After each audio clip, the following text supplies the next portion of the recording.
দেখো মা আগের বছরে কেমন সুন্দর সুন্দর ফুলের গাছ লাগিয়েছিল।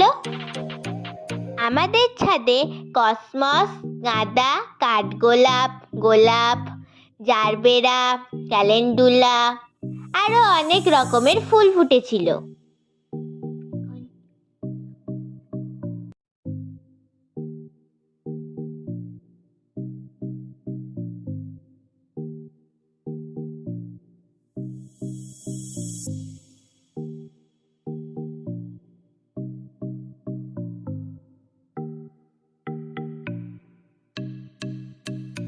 তিতাসের সাথে কিছুক্ষণ পাগলামি করার পর আমি সন্ধেবেলায় দুধ আর বিস্কুট খেয়ে নিলাম।